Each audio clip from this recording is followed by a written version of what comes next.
Boa tarde, meu nome é Rubem Silva, sou proponente do projeto Decree, que é uma ferramenta de desenvolvimento de jogos analógicos educacionais. Esse projeto faz parte de um spin-off do meu projeto de mestrado, orientado pela professora Alessandra Andrade, da UFC. A principal ideia do projeto é facilitar o processo de criação de jogos analógicos educacionais. Entrando aqui por jogo analógico, eu estou dizendo jogos que incluem peças físicas e gameplay cara a cara. Ou seja, jogos de tabuleiro, jogos de cartas. O diferencial do nosso projeto é que as ferramentas que existem para desenvolvimento de jogos analógicos, elas não são boas, porque você precisa unir uma gama de outras ferramentas, como editores de texto, diagramas, planilhas. E a ideia da Decree é centralizar tudo isso num sistema, de forma que o usuário consiga tanto modelar sua ideia de jogo, quanto prototipar e ao final imprimir, né? E ao final avaliar, após aplicar com o seu público-alvo, que sejam, no caso, alunos, ou no caso de empresas, com os funcionários. Então esses dados ficariam disponíveis para a pessoa avaliar os resultados do jogo. Outro diferencial é que a gente seguiu uma diretriz no desenvolvimento que é para facilitar a criação de jogos para pessoas que não têm tanta experiência em game design ou não têm experiência nenhuma. Então a gente organizou a criação em uma estrutura de passo a passo. E além disso a gente vai prover tutoriais e ajuda de forma que facilite, né, o uso. Então eu vou apresentar rapidamente aqui a ferramenta que a gente desenvolveu. É um protótipo funcional que já está hospedado no servidor, está avaliado por professores. Então a gente já tem o feedback deles e a gente já tem um plano de ação para o próximo ano, né? Estamos aí em busca de fomento para evoluir o projeto. Então, passando rapidamente aqui pela tela inicial, a gente tem uma landing page. O sistema está todo em inglês, as tabelas vão estar escritas em inglês. Então aqui a gente tem a nossa landing page, que dá realmente uma breve explicação do que seria o sistema, né? Aqui em cima a gente vê o menu de Help e o menu de About. A parte de Help ela dá uma ideia de como seria essa criação de jogos. E a parte de About ela fala mais sobre os autores.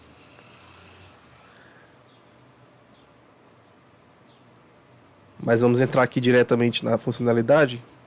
Então a gente já tem aqui uma tela de login. Vou colocar minha senha.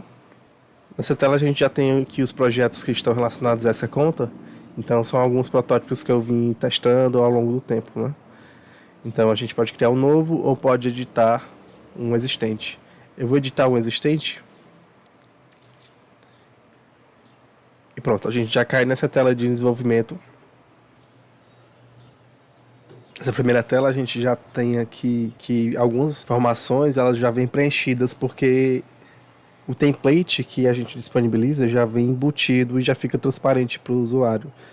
Então, por exemplo, essa parte de Game Description ela já vem pré-preenchida com o jogo Greatest Card Game, que é um jogo que a gente está mantendo, né? Que a gente está pesquisando em cima.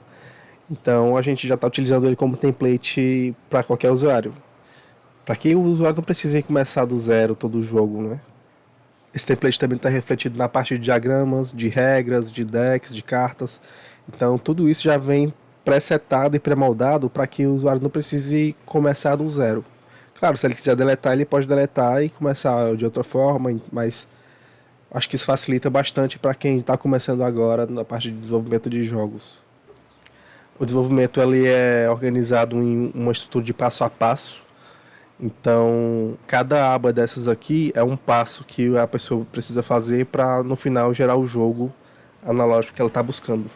O primeiro passo seria determinar o GDD, né, que a gente está chamando aqui de Game Details, que é basicamente as informações mais gerais do seu jogo, né?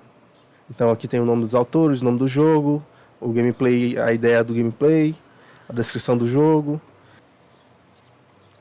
Note que em cada um desses campos você tem um textinho de ajuda, que é nesse íconezinho de i.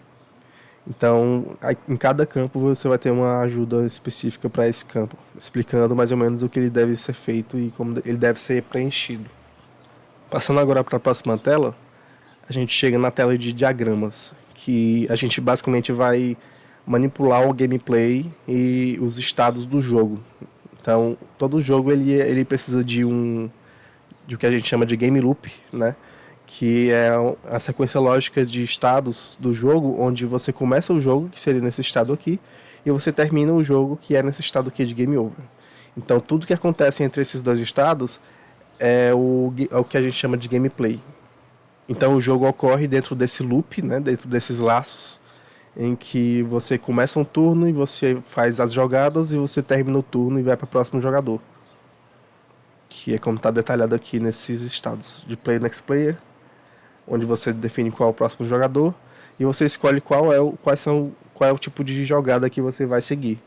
Então aqui nesse exemplo a gente tem a jogada de desafio, a jogada de barganha e a jogada de bônus. E aí tudo isso interage de forma a caminhar para fechar o loop ou para o estado de game over. E obviamente se você quiser mexer neles você pode, e se você quiser salvar a posição que eles estão atualmente você pode também.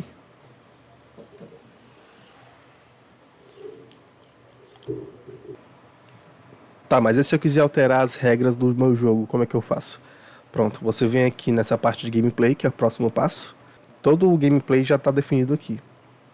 Você tem aqui a lista de estados, né, que é refletida nessa parte de diagrama. E aqui nessa lista de estados você tem as regras. Então cada estado tem as suas regras específicas. Então, por exemplo, aqui no do Bargain, a gente pode ver ele. Se a gente quiser editar, a gente vem aqui e ele aparece aqui do lado. E se você quiser ver as regras dele, você vem aqui nesse setor aqui embaixo. E aí cada estado tem dois tipos de regra. A regra de statement e a regra de transição. A regra de statement, elas acontecerão no estado independente do que for. Então quando o estado é alcançado no jogo, você aplica as regras de statement, que podem ser várias aqui. Então, por exemplo, nesse estado aqui de barganha, ele está dizendo o seguinte: quando você alcançar esse estado durante o jogo, o jogador ele pode escolher trocar de cartas com outro jogador. E essa negociação é feita através de barganha. Então essa regra ela não levou a nenhum outro estado, mas ela só descreveu um comportamento do jogo. Já por outro lado, essa regra de transição, ela vai dizer para onde você deve ir quando você aplicar todas as regras. Então, por exemplo, nesse estado aqui de barganha, quando ele aplicar todas as regras de statement, ele pode ir para player or next player, que é esse estado aqui. Então essa é a lógica. Aqui no diagrama fica mais fácil de visualizar, porque quando ele está aqui nesse estado, ele vai sair dele, né, por essa seta, voltando para o player or next player. E aí você escolhe o próximo jogador. Certo, o próximo passo é a parte de decks, onde você pode editar os seus decks. Então o template que já vem implementado, ele já possui 3 decks básicos, que é o deck de bônus, o deck de desafios e o deck de games. E aí aqui você pode alterar a cor deles, você pode alterar o nome, você pode alterar a descrição. E você pode alterar os campos que vão aparecer nas cartas. Então, por exemplo, aqui nesse baralho de bônus, você tem apenas a parte da frente. Enquanto no baralho de desafios, você tem a parte de trás também, onde você tem as respostas para o desafio. E você ativa ou desativa esses campos aqui na parte de baixo.